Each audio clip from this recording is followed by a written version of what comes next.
Hey everyone, Sam here at Model Chili Scale Models, and here I have Polar Light's brand new 1:1000 scale USS Voyager. And coming up in this video you'll see me build the kit from start to finish, which includes filling in all the seams, painting, detail painting, putting on the decals, and lots of other tips and tricks if you're about to build this kit up or you're interested in building it in the future. Then there's a few things to look out for, a few things to do, a few things not to do, all contained within the next hour or so. So I hope you enjoy watching, and if you've got any questions or comments, leave them below, and let's get stuck into it.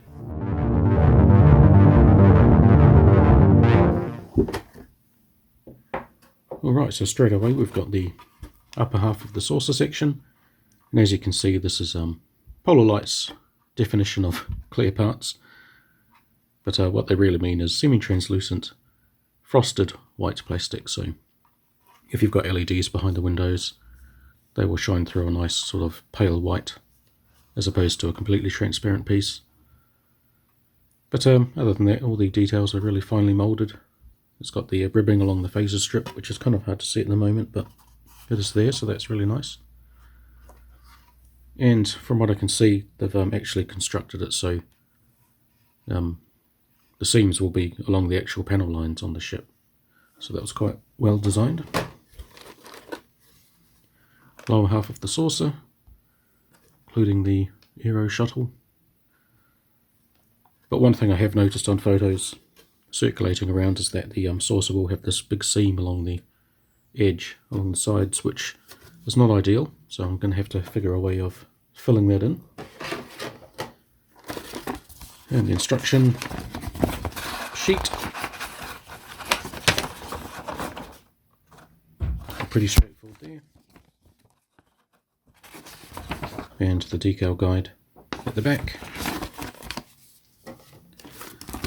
and sheet for the decals there, which we'll have a look at in a minute. And this is their extra large stand, I think, so that's huge for the size of the kit, but I suppose the smaller one probably wouldn't have worked, but yeah, it's going to be more than enough really. So here are the actual transparent parts. So as standard, you've got the deflector, grills for the warp nacelles, and some windows for side collectors, all the usual Federation Starship stuff, and just a bag of all the other sprues. So you've got the warp engines and the nacelles there, and the lower section of the hull, which is all moulded in one piece, so that avoids the really nasty seam that will usually runs down the middle when you attach two halves of the hull together. And so the other top halves of the hull are two other pieces. So that'll be the side there, and so you'll have a seam along the top leading down to the shuttle bay, but that's much more preferable than the one at the bottom. And all the other parts there. And the decals, which has dozens of stencils and all of the main markings. They've actually gone for decals for the sensor platforms that surround the saucer of the ship, instead of moulding those in detail. Which is yeah, it would have been nice to have those moulded, but at least I won't have to paint all of those little greebles. And you've got decals for all of the windows, lit or unlit. And yeah, so let's get stuck into it. So what I'm going to do first is just remove all of the pieces from the sprue, because I find with these Polar Lights kits that each part is quite unique, and there aren't that many parts, so I won't really need number guides from the sprue trees. I'll just separate everything in one go, and then I'll just use the instructions to piece everything together, knowing that I'll be able to identify each part pretty easily once it's detached from the number. And this white plastic against this white background is not great for filming, but hopefully you can see what's going on.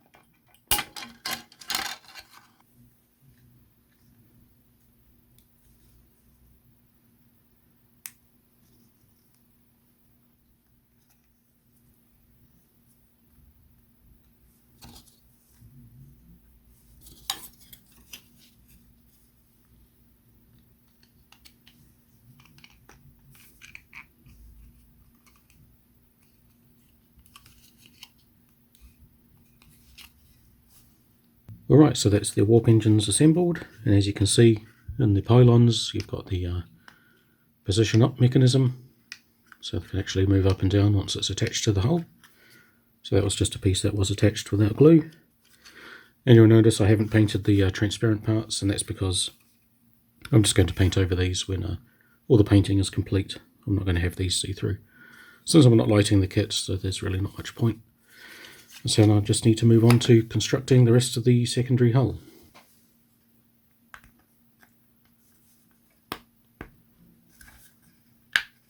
And technically this is a push together kit, so you could just push those together and carry on, but I always like just to put a little bit of glue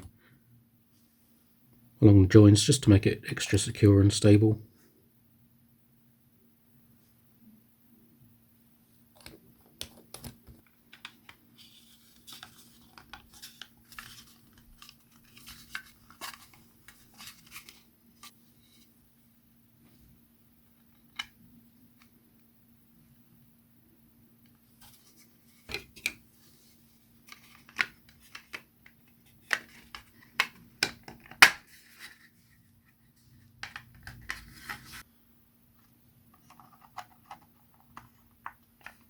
Now attaching the two halves of the saucer together. There's a lot of pins you have to line up, and sometimes they can be more of a hindrance than a help.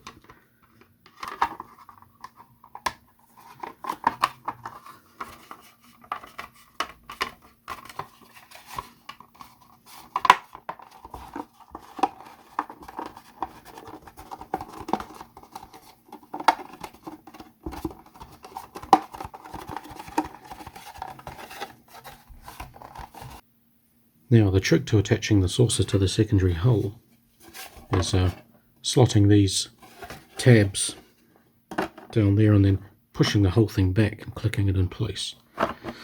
So let's give this a go.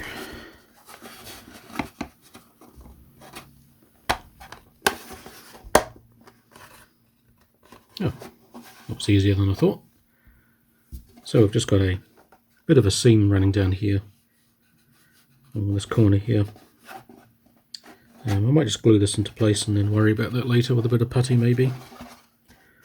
Also there's just a tiny little gap between the top of the deflector housing and the saucer. Might just have to put a little bit of glue into there and then just push it flush. Now for the large spine piece that runs along the back, and once this is in place, that'll be the main hull completed.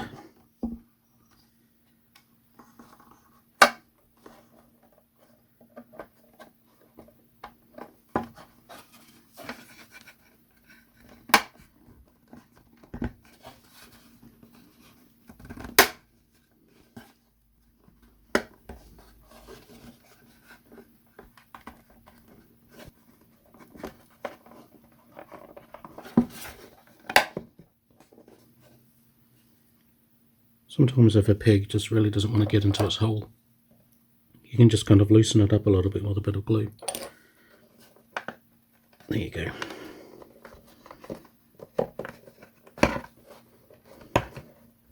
So now with everything put together, I want to start cleaning up some of these seams and joins, especially along the rim of the saucer. But it's quite hard to see actually what needs sanding and what needs filling with everything just this blinding white. So what I'm going to do is just give it a light dusting of Tamiya's Fine Surface Primer, and that'll just start the priming process and also make a lot of these joins a lot easier to see and identify, so I can start cleaning them up. So as you can see, the grey primer has really exposed the seam along the saucer here, also along the just the edges of the rim need a bit of sanding back, so that shouldn't be too much of a problem. And this seam here is quite noticeably more obvious. Along here I might just use a little bit of putty to fill in there. But the seam along the secondary hull's pretty nice, not too bad there, so I don't think I need to do much work there. And yeah, overall there isn't really too much work to do. There's still a bit of a seam along the back here, so I might have to sand a bit of this back and then move on to the sanding back the nacelles. Shouldn't be too much of a problem. And yeah, so I'll go ahead and sand all of that stuff back, and then we can start on the base coat. Alright, so I've done quite a bit of sanding along the rim of the saucer, and I'm pretty happy with how it is at the moment. Yeah, it's pretty smoothed out. I didn't use any filler along the saucer, just sanded it all back. So I may have lost a little bit of definition around the trenches where the sensor platforms go, but since there's going to be decals there, I'm not too bothered about that. Yeah, it's still a little bit of a seam between the reaction control thruster join, but that's okay. I've filled in just a little bit of gap down the back of the spine there, just with a bit of Vallejo plastic putty. So I just filled that in, wiped away the excess, and then you just let that dry, and there's no need to sand that back. And I think the nacelles, I think they're pretty good seam-wise without having to put primer on. Alright, so the next step is to give everything a base coat / primer coat of black, and for that I'm going to use this Citadel colour Chaos Black from a spray can. And there's two reasons I'm using this instead of my usual grey primer. One, I wanted a black undercoat, so when I do the light grey overcoat I can sort of control the thickness and give it a bit of sort of wear and weathering. And the second reason is that I'm actually out of my usual surface primer. It's all run out and I can't actually go buy any more because we're currently 4 days into New Zealand's most extreme level of lockdown due to the Delta variant getting out in the community, so I can't actually do any shopping at the moment, which is a bit annoying, but I have got some primer on hand, so I'm just going to go ahead and use that. Alright, so with the black base coat I'm going to give it an undercoat of Vallejo Model Air White Grey, and I'm going to use this to create a shaded effect.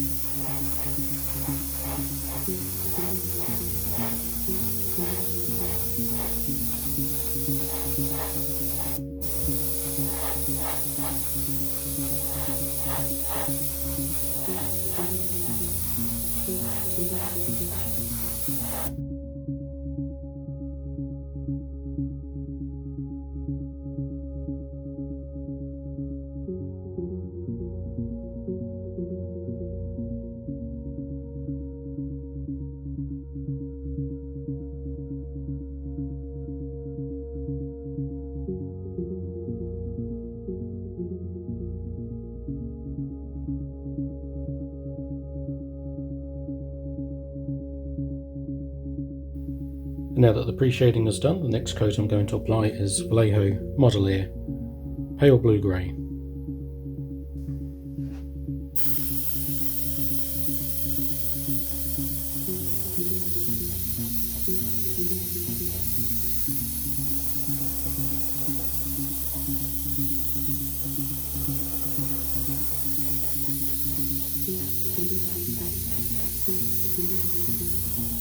So the next layer I'm going to add is a faded paneling effect using Vallejo Model Air Russian AF Grey Blue 71338. And this is an effect that's very subtle on the studio model, so I don't want it to be too overpowering. And what I'm going to do is I've just got a piece of plastic card, or you can just use normal cardboard, and I'm just going to line it up to each of the panel lines along the saucer and then spray along the edge so I have a sharp edge on one side and a faded edge on the other, and just fan it around the saucer, and I'll do some other panel lines around the ship as well.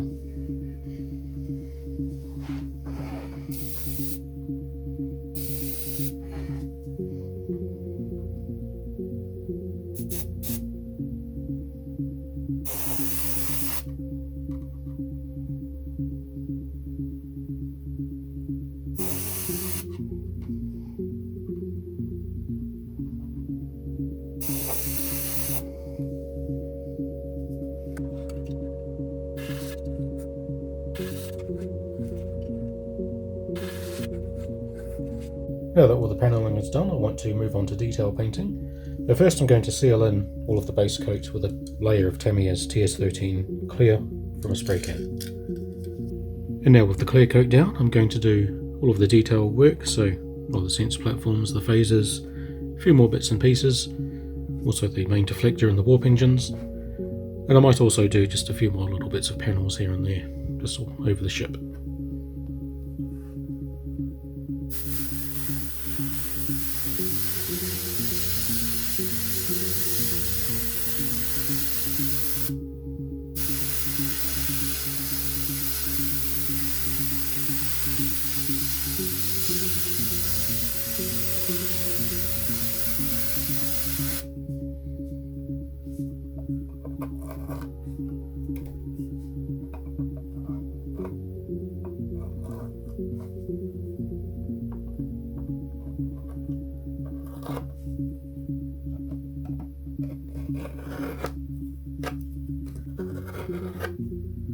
So I've just masked out a few panels, and for that I'm going to do a mix of the Russian AF grey that I used earlier and a bit of medium sea grey.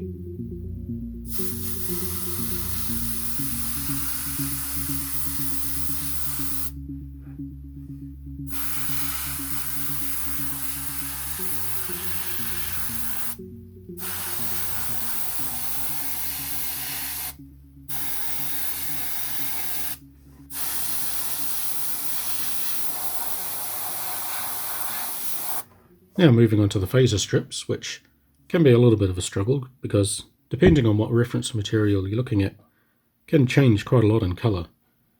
It looks quite dark grey on the TV show, and on the studio model itself it looks like a real pale mustardy brown colour. And you've got all sorts of variations in between, whether it's a promotional shot or this shots of the CGI model. They've all got slightly different coloured phaser strips, which is kind of maddening really when you're trying to pin down what colour you want to paint it. Do you go for how it looks on the TV show, or do you just go with how it actually looked in reality? And the colour scheme I'm going for is pretty much just the studio model, so I'm going to be using a pale mustardy brown, and I've settled on Vallejo Model Air Dark Yellow 71025, and yeah, it strikes a nice balance between that sort of mustardy and brownish colour that you see on the studio model. I mean, it will look nothing like it does on the TV show, but again, I'm just going for the studio model look, and yeah, that's how the model looked in reality. So let's give this a go. So I've lined each phaser strip with some flexible masking tape. I think this is Vallejo brand, which comes in real handy in situations like this. So it's just one piece of masking tape curved around on each side, and then just masked off a bit more with some general masking tape.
Now I'm just going to hand paint in a nacelle grille, and for that I'm using Vallejo Model A Metallic Copper.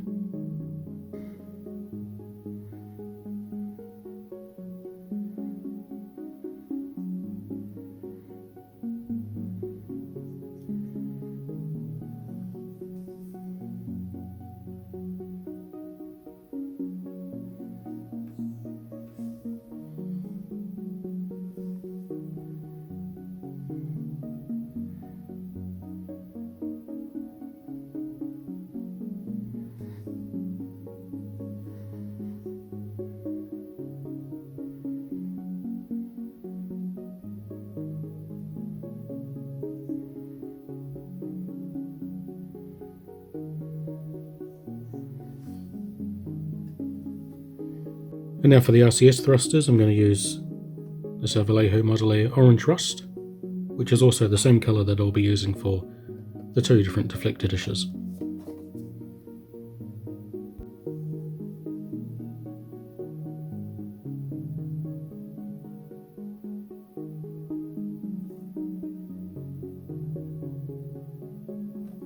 And this paint is very thin, so this will likely need 2 or 3 coats.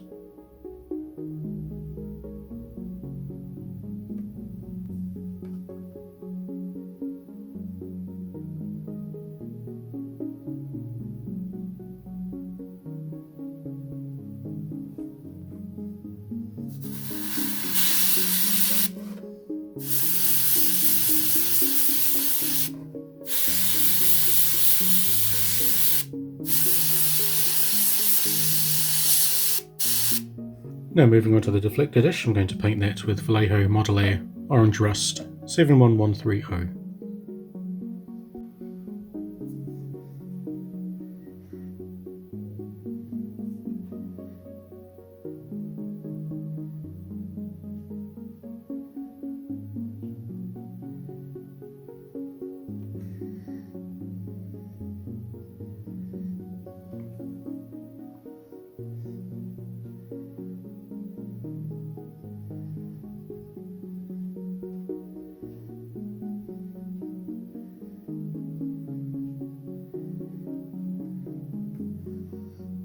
Alright, so I've pretty much finished most of the detail painting.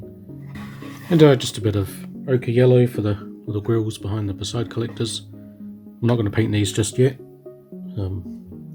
But since it's going to be in the powered down position, these are not going to be red. And just a bit of, this was khaki brown, just for the impulse engines. And a bit more paneling on the nacelle pylons. Just a bit of off-white colour for the torpedo launchers, and this little detail at the top. And pretty much the same story at the bottom, so these are the deflector all painted orange. A few more panel lines that are sprayed on. And all of these details were medium sea grey. And this one was just darkened a little bit with basic sea grey. For some reason this middle panel is quite a bit darker. And for these greenish grey panels on the bottom of the nacelles, that was cement grey. Just to change it up a little bit, put a little bit of variation. There is kind of a darker grey here. It's not exactly this colour, but I thought it looked quite nice anyway. Just a little bit of artistic license there. And the off-white coloured torpedo launchers again. Not much panelling on the bottom of the saucer. That was medium sea grey just for the little detail of the aero shuttle. The rest of the details will be decals.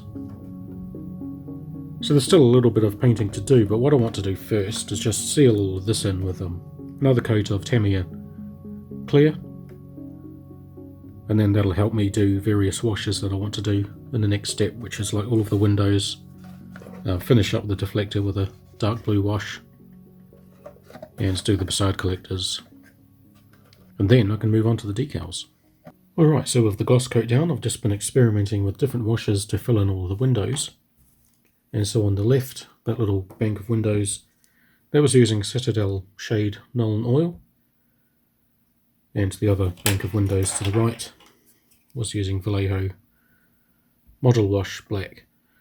And I think the Nuln Oil went down a little bit better. It certainly filled in a lot more and was just a lot cleaner than the Vallejo Model Wash, so I think I'll keep using the Nuln Oil for all the rest of the windows.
Now for the deflector, I'm going to add a wash of Vallejo Model Wash blue-grey, and that's just going to go around all of these ribbed areas around the edge.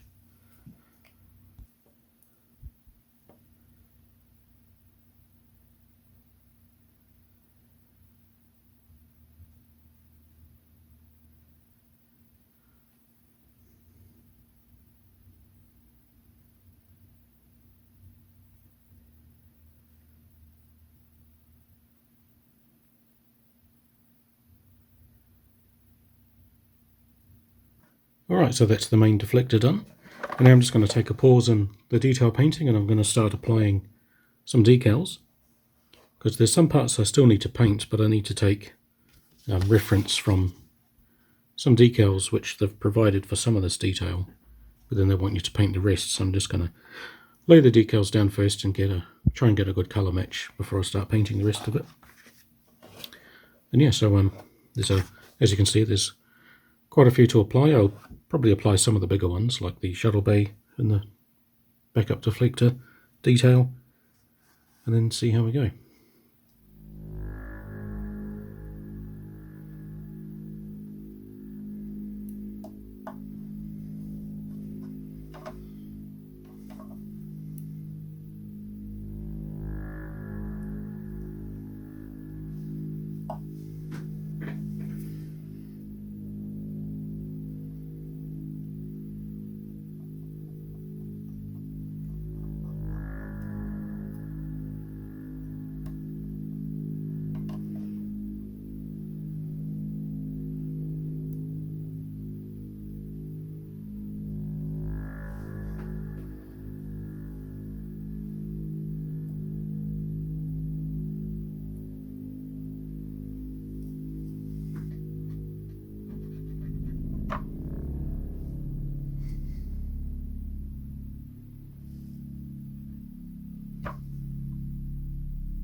And with the nameplate down, I've used a bit of microsol to apply after the decal was placed, just to help it settle into all of the recessed lines there.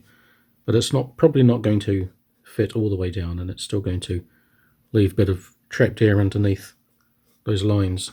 So what I'm going to do to help that process along is I've got a fresh hobby knife, so it's super sharp, and it should be easy enough just to slice down this line. I'm not putting any pressure on, I'm just letting the weight of the knife go down because the decal is still quite soft and the knife is quite sharp.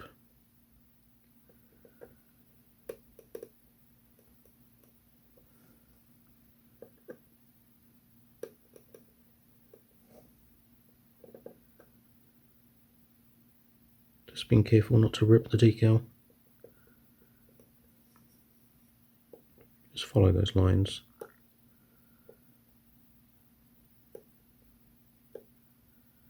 It's a little bit lifted there.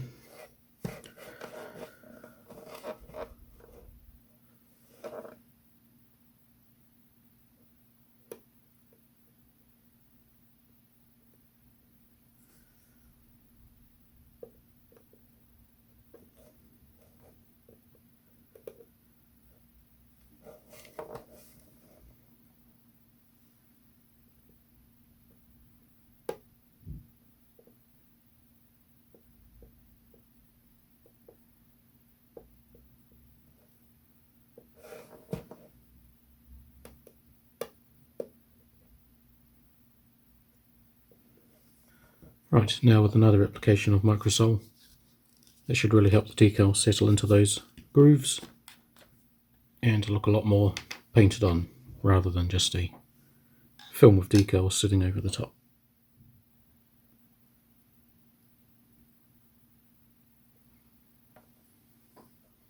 So here's the progress on the upper saucer so far. I've pretty much finished, and I've been pretty impressed with how the decals are performing. They've settled down really nicely with the Microsol, as you can see here behind the bridge.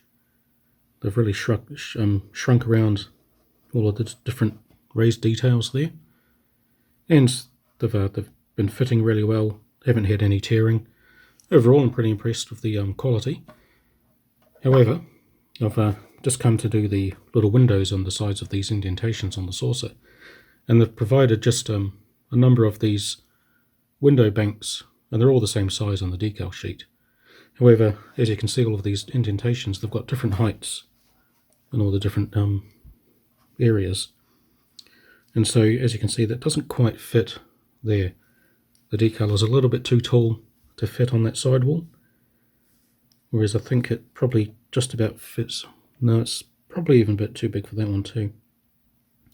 And what they've done is they've in the decal they've marked out where the panel lines should be on the actual model. So these aren't markings, these should be like raised details, which they haven't moulded.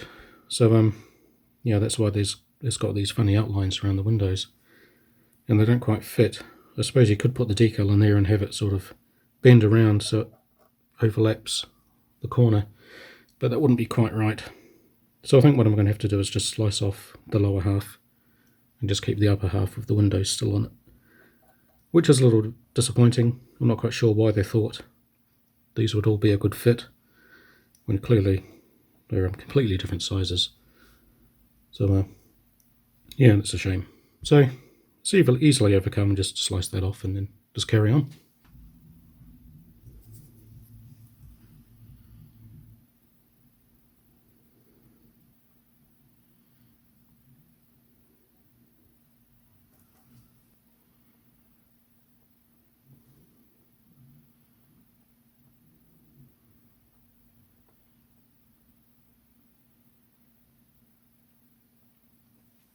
So with this decal in place, I can get a colour match for this little section up here, and it looks pretty much the same colour as some of the other panels that I've painted around the ship, which is a happy coincidence.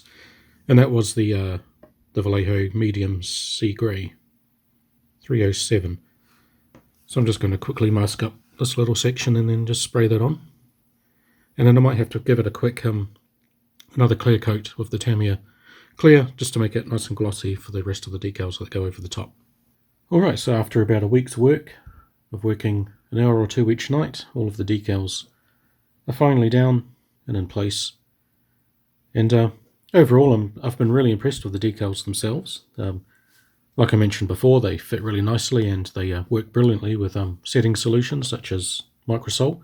It's definitely a friend in cases like this.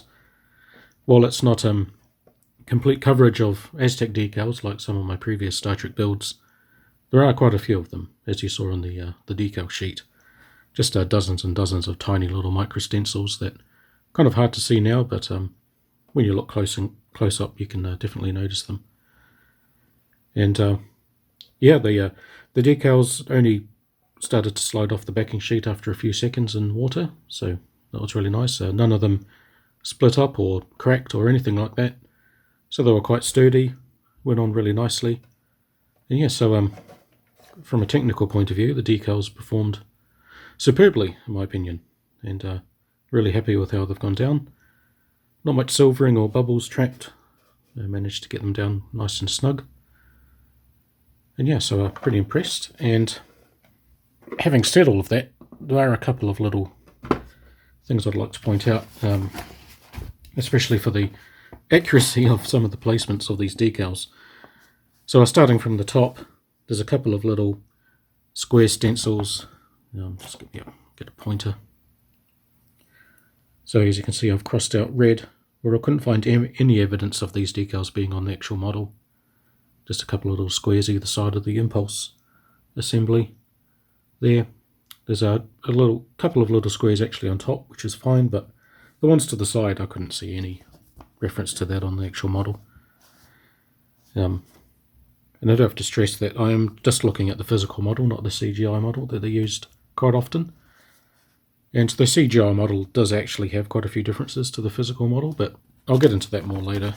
The main differences are on the underside. So there's quite a few inaccurate decal placements on these instructions.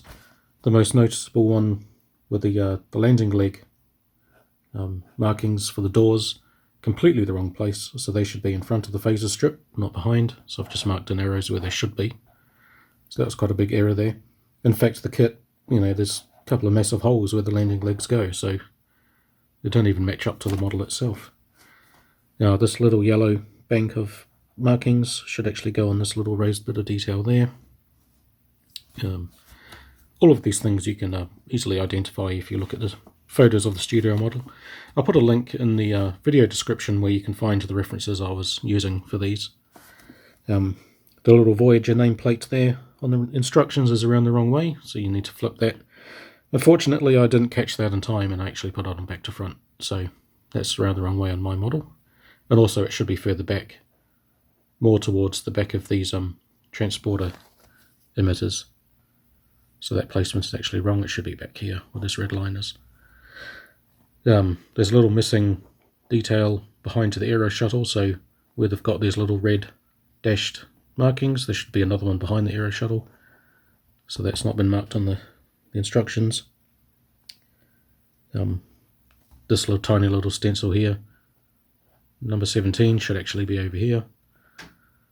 So, these are really minor errors that no one's really going to notice if you're not absolutely really familiar with the Voyager kit, model itself.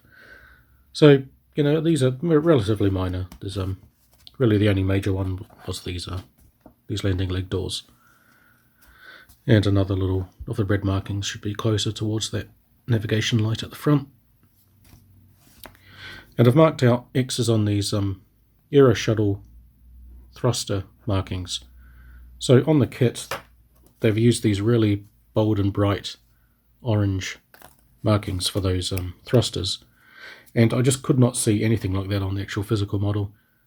The thrusters are there, but they're a lot more subtle and darker coloured and a lot smaller. So while these probably would have looked good as decals on the kit, I just cut them off and removed them because it just wouldn't look right compared to the actual model. So as you can see for the aero shuttle there, so they would have gone on the edge there. I think I'm just going to paint those, the orange that I used for the main thrusters, just in those little recessed areas. So yeah, it's just much more subtle than the decals would have indicated there. And yeah, I think that was about it really for the inaccuracies of these instructions. Again, it's just minor, just something I thought I'd point out, that if you want to get it as close as possible to the actual physical model, then there are a few things you need to look out for. Right, so the next step is I just need to do a few more little bits of painting to finish it up, but before I do that I'm just going to seal in all of the decals again with another coat of Tamiya Gloss Clear, and then I can move on to the rest of the painting. Alright, so the gloss coat's gone down, and now the first job I'm going to do is paint on all of the little greeblies and the sensor platforms. But to make sure the colours show through above the dark grey, I'm just going to first paint on a bit of Vallejo model colour white.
Alright, so we're almost nearing completion, but one little thing, well, one kind of major thing that I actually want to change is the colour of these phaser strips.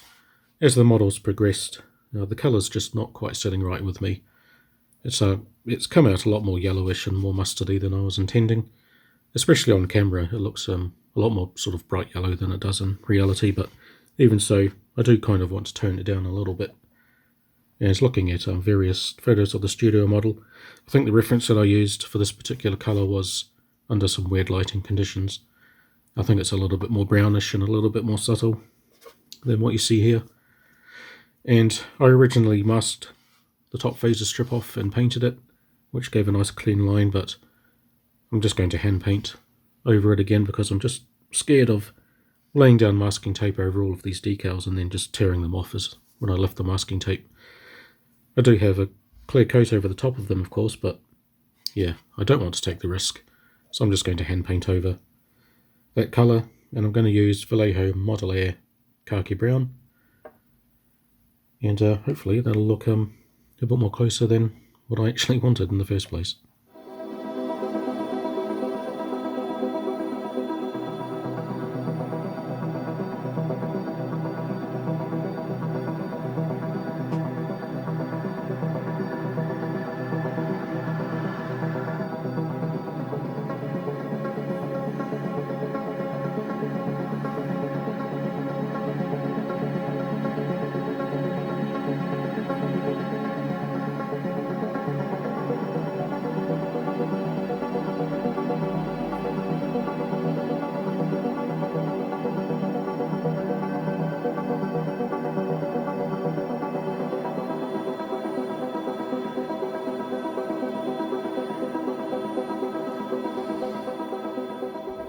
And now to finish off the Aero Shuttle, I'm going to fill in the recessed outline with a Vallejo Model Wash blue-grey.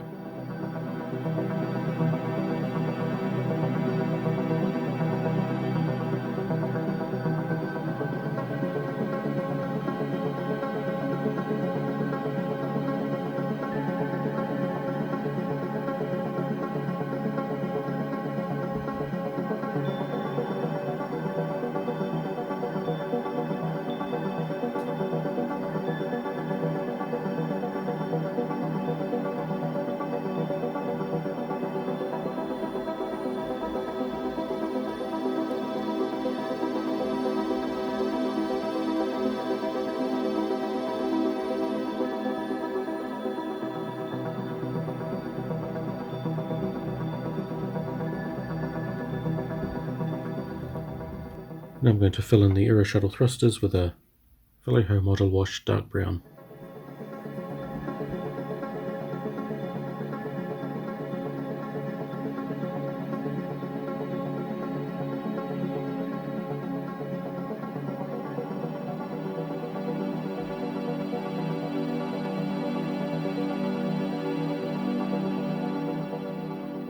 And I just finished off the shuttle by painting the outlines of the thrusters with a bit of Citadel Morgast bone there, and that's ended up as a much more subtle and realistic looking Aero Shuttle compared to the decals.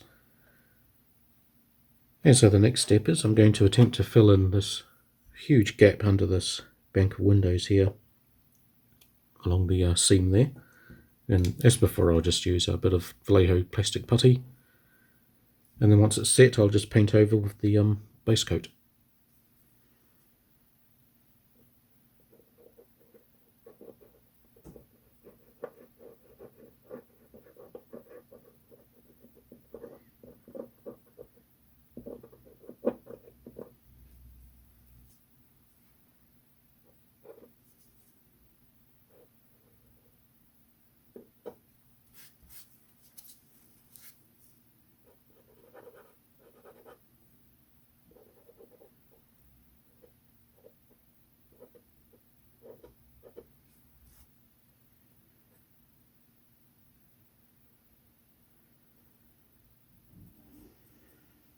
Alrighty, so that's all of the detail painting complete. I just finished it up by painting on the facade collectors light grey, painted on all of the navigation beacon lights, Yeah, just a little bit of detailing for the bridge windows and the ceiling there, and a couple of other bits and pieces. So that's now ready for final flat coat. And I decided to detail up the landing legs, since I'm going to be displaying this with the legs down. These were pretty much free of all detail before. They're just pretty plain. So I added on some spare photo etch pieces from my old Enterprise carrier kit. There's a little pieces of some ladder here, some doors that I stuck on, and some leftover decals from the Voyager kit. And then I drilled in some holes with a pin vise along the hinges, just to indicate a bit of articulation there. And so those are looking a lot more detailed and interesting. Here's the front legs and the back legs there. And then just painted with the base coat, of course. And here's the main deflector dish. So that was just the basic orange that I used for the main deflector housing. And then just a lighter shade of that orange for the details in the middle. So that's ready to be stuck on once it's all had a clear coat. And to seal everything in and give it a final flat coat, I'm going to be using Tamiya's TS80 Flat Clear. Alright, so there's the flat coat gone down quite nicely. And just before I attach all of the final pieces and wrap everything up, there's just one little thing that's been bugging me ever since I put all of this together. And that is that these adjustable engine pylons have started to sag a little bit. So you've got the mechanism where there's a little tab of plastic that clicks into place so you can keep them in the up position. That's all good, no issues there. But when you set them back down to flat, there is a couple of little tabs, as you can see. There's one here and there's one there of plastic that are supposed to stop this from dropping too low. But as you can see, because this is right on a corner, there's just a little bit of plastic that's given way to the little tabs, and that's caused the pylons to sag too low than intended. Same on this side here. The plastic's so thin that it's just kind of given way to the little tabs sticking out. So if I can get this in shot, as you can see here, it's more noticeable on the left pylon than the right, but they both kind of sag down a little bit too low. Probably really notice it there. It's a bit crooked. So I really do want to try and keep the adjustable pylons. So I thought about just gluing it flat, but then I'd lose the ability to tilt them. So I've just been thinking about some solutions as to how to fix this. I think maybe inserting a little bit of tape or a little bit of plastic under each tab, just so the pylon doesn't have much room to flex below being straight. Yeah, I'll have to go away and think about it for a little bit, and then hopefully come back with a solution. Alright, so I think I've fixed it. These are looking much more straight than they were before. So what I ended up doing was I got this flexible masking tape, which has a little bit of thickness to it. Just laid it out and then sliced off some really tiny slices and stuck it to the end of each of those plastic tabs, just to bring out the thickness a little bit more. Painted them up grey, and now when the pylons are laying against them, they're supported a little bit more, so no more drooping, which is cool. So now all I have to do now is just attach all of the remaining pieces, and then we're done.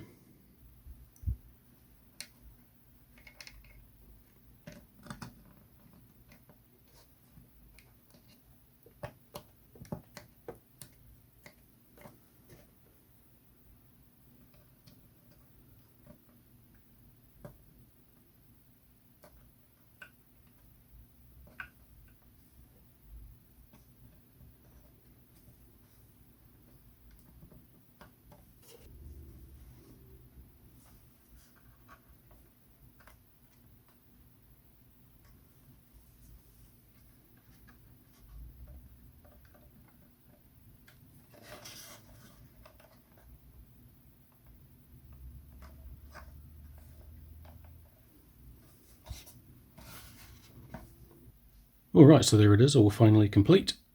And I've had a lot of fun building this kit up. It's taken about 3 weeks, chipping away each night, and as with a lot of these Trek kits, the building process is relatively quick and simple, and most of the time was in painting it up, detailing, putting on all the decals, and just researching all of the colours of the studio model. I am now intimately familiar with the studio model, and I know much more about it than I ever thought possible, so this is always an advantage to doing kits like this, just the amount of research and cross-referencing and things like that. But I'm pretty happy with how it's come out. I think I've got it fairly close to how the studio model looks. Not 100% happy with the phaser colour still. I'm about 90% happy, I think. But it's pretty close. And yeah, once you kind of start down the road of doing it accurate to the studio model, you really kind of have to commit. Like, it kind of feels wrong doing the beside collectors not red, but if I did them red it just wouldn't look right. It would look a bit odd compared to everything else that's powered down, so they had to be grey.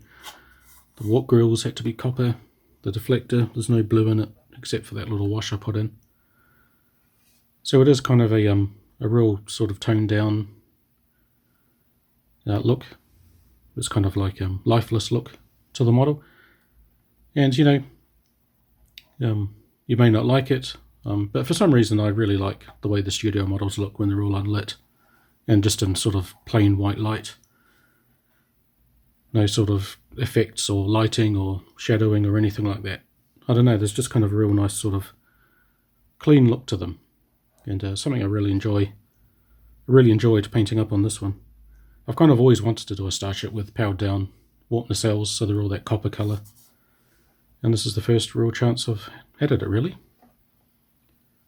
It would be really tempting to build another one of these up and simulate all the lights and do it more how it looked on the TV show, but maybe that's a project for another time. And I'm really pleased with how the legs came out, the little bit of detailing I did. I just think it looks super cool with the little legs hanging down like it's coming in for landing. Something that I never had the opportunity to do on the older Voyager kits back in the 90s, which didn't have feet, of course. And in case you're wondering, it does stand freely on its own, so there's no weighting needed. It's nicely balanced. You would kind of think it would be front heavy, but it's actually not. It's back heavy. So yeah, so those are nice and aligned and sit nice and flat. And I think it would look quite cool just sitting on a shelf on its legs. But I think I'll keep it on the stand for now, just to give it a bit of height. And earlier I hinted that the actual physical model is quite different to the CGI model that they used right from season 1 in Voyager. And I've actually got a model based on the CGI model. Now this is Egomos's extra large Voyager die-cast model. And painting aside, which is usually quite inaccurate on these Egomos models, I'm just looking at the physical differences. So the main one I can spot is that there seems to be on the CGI model this kind of huge bulge that sticks out along the back of the saucer. As you can see here, it causes these lifeboats to kind of bulge out a little bit, and it also causes the little phaser strips to sort of curve upwards when you're looking at it from the back. And on the physical model, it's a lot more slender around here. It's not kind of bulging out, it's kind of curving inwards. And as you can see, the phasers look a lot more straight from the back. They're not curving upwards like this one. So I think that's the main difference I can spot with regards to how they're shaped differently. But there's also lots of just tiny little differences, like the shape and the spacings of all the details, especially on the saucer. And, you know, I'm not 100% sure that this is based on the CGI model, but I've looked at pictures of the CGI model, reference pictures, and it does seem to match up with this Egomos model, especially the bulged section at the back. And yeah, so I just thought that would be a interesting little comparison. And I'll just do a little close flyby so you can see up close all of the details. And maybe you can notice all of the paint botch ups and trapped dust and all the little stuff-ups that probably only I can see that really still bother me. But yeah, I mean, overall I'm pretty happy with it, but no model is ever perfect. Certainly not in my case. I could have probably done a better job of cleaning up some of the seams along the back of the pylons here. It's still pretty nasty along there. They're just really difficult places to get into. You sand smooth.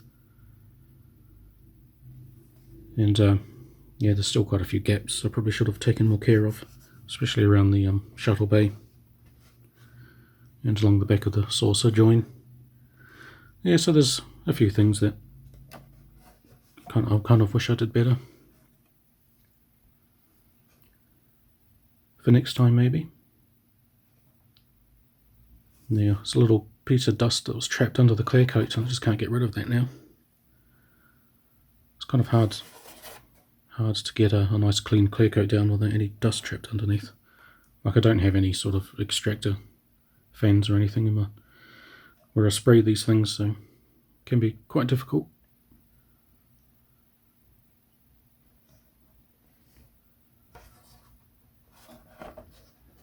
And it is a shame that they didn't mould any of these side sensor bars or the windows along the side of the saucer.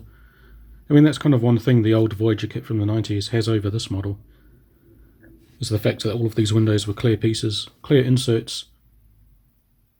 And I think I remember even one of the special edition releases of that kit, there was actually cardboard inserts you could put behind the windows to simulate what they did on the show, where they put slides of the sets behind the windows so you sort of indicate some sort of interior detail. So yeah, it's kind of a step backwards, 25, 26 years later from the old kit. But it's really nice to have this in 1:1000 scale, so it lines up with all my other Trek kits. And the detail that it has provided is super crisp, super sharp. Absolutely no complaints with any warping or fit issues or anything like that. It's come together really well. And here it is next to the rest of my 1:1000 scale fleet. So it's sizing up quite nicely. As you can see, it's about the same length, similar length to the Constitution class. A little bit longer.